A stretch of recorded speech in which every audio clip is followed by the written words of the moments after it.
Bom dia, amigos. 40 domingos de montanhas, firme e forte. Bom,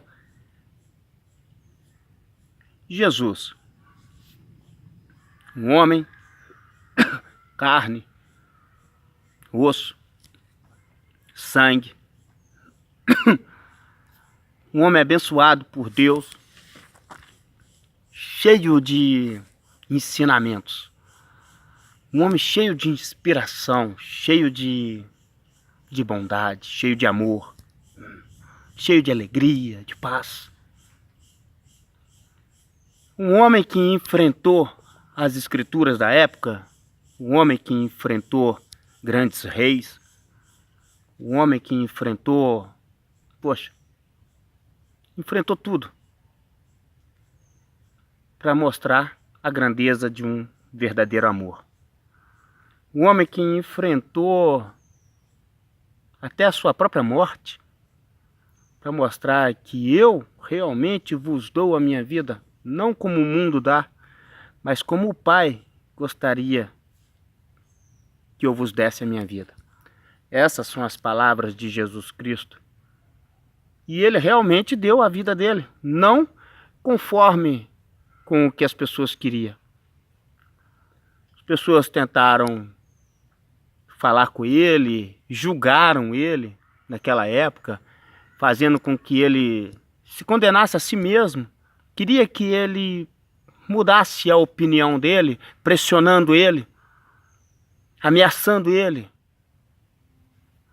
É interessante que Jesus, em silêncio, ele enfrentou todas as turbulações, todas as provações, a maioria das vezes em silêncio. Só conversando com Deus em pensamento.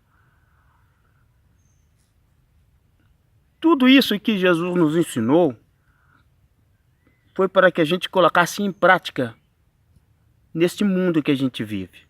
Em prática aqui. Só que, como que a gente vai colocar em prática se o nosso coração permanece vazio? Se somos homens pecadores, se permanecemos na grandeza do pecado, ou se insistimos ainda para continuar vivendo o pecado? E Jesus, ele foi tudo o contrário, ele simplesmente, ele foi o contrário. E ele deixou essa autoridade, porque a gente conseguiria fazer o mesmo que ele fez. Pois Paulo também conseguiu, Paulo matou, Paulo perseguia as igrejas. Paulo era um homem, terrível.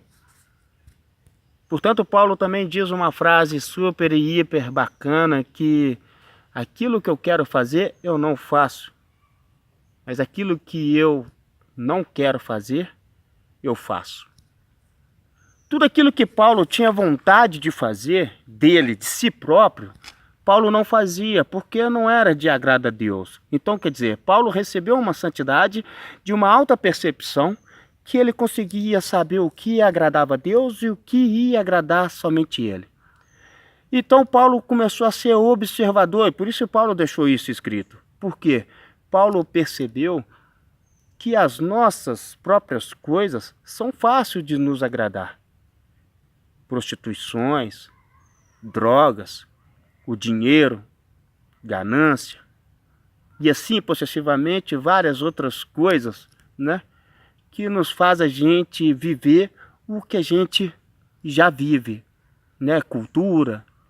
Mas aquilo que eu não quero fazer, eu faço, que são as coisas de Deus. Então Paulo começou a lutar contra si mesmo, contra tudo aquilo que te destruía, e começou então a dar atenção naquilo que o Pai o instruía. E olha, pessoalmente, Deus e Paulo. Então Paulo começou a observar as vontades de Deus. Paulo começou a ser cuidadoso com as coisas de Deus. Por isso Paulo deixou bem claro que o que ele queria fazer, ele não fazia, e o que ele não queria fazer, ele fazia. Por causa disso. Porque ele decidiu todo o restante de sua carreira fazer apenas a vontade de Deus. e não mais as suas próprias vontades. Tá? Portanto, é interessante vocês observar, às vezes temos que fazer algo diferente para Deus. Conta-se um pedaço da parte da história de Paulo, ele dando um dos seus testemunhos, que ele pediu aos seus soldados para ir buscar água para ele em tal cidade, uma cidade bem violenta, que lá os pessoal matava, fazia, acontecia.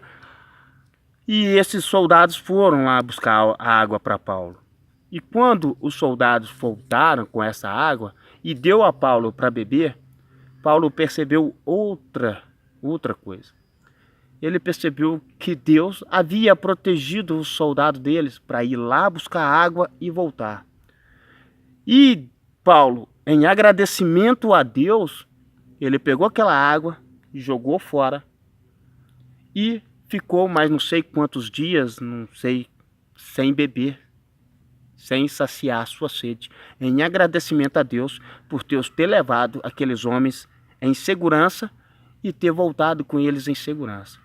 Então, a gente às vezes quer ver alguma coisa, mas prefiro a gente ver algo além do que a gente já consegue ver.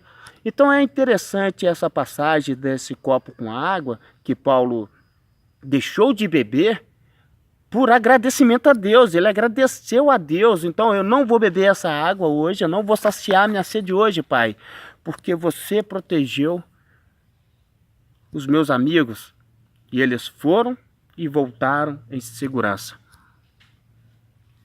Então presta bem atenção. Às vezes devemos fazer a mesma coisa diretamente para Deus.